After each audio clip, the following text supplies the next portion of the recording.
দর্শক, এই মুহূর্তে আপনাদের দেখাচ্ছে বর্তমান ধানমন্ডির অবস্থা। ধানমন্ডিতে কিন্তু এখনও যারা বুলডোজার নিয়ে আসলে ধানমন্ডি 32 ভাঙার জন্য এসেছিল, তারা কিন্তু এখনও সেই ছাত্র জনতা রয়েছে। এখানে কিন্তু বিপুল সংখ্যক র্যাব, পুলিশ এবং সেনাবাহিনী, বিজিবি মোতায়েন রয়েছে। আপনাদের দেখানোর চেষ্টা করছে বর্তমানে ধানমন্ডির বর্তমান অবস্থা।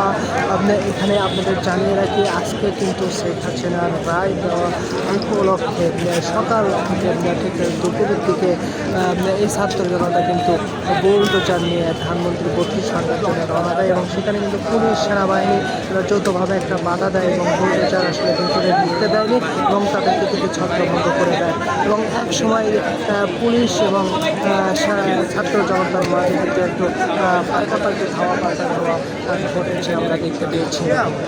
এবং তারপরে থেকে কিন্তু ক্ষণে ক্ষণে এবং কিছুক্ষণ পর পরে ছাত্র জনতারা যখন পুলিশের নিক্ষেপ করেছে, তখন পুলিশ পাল্টা আবার তাদের উপরে টিয়ারশেল, সাউন্ড গ্রেনেড নিক্ষেপ করেছে। এভাবে কিন্তু আজকে সারাটা দিন কিছুক্ষণ পর পরই ধাওয়া পাল্টা ধাওয়া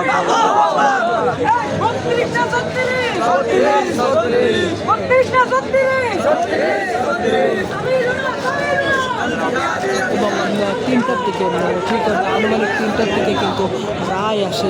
শেখ হাসিনার যে মৃত্যুদণ্ডের রায় হয়, সেই রায় আসে এবং সেই রায় দেখেছি আমরা কিন্তু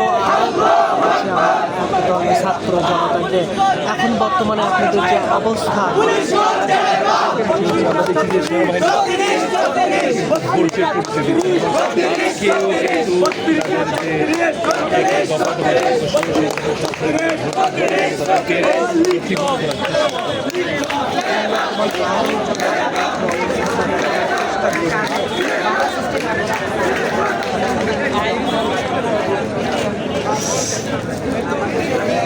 এই মুহূর্তে কিন্তু এখনও ঠিক একটা থমথমে অবস্থা বিরাজ করছে সামনে আমরা দেখতে পাচ্ছি।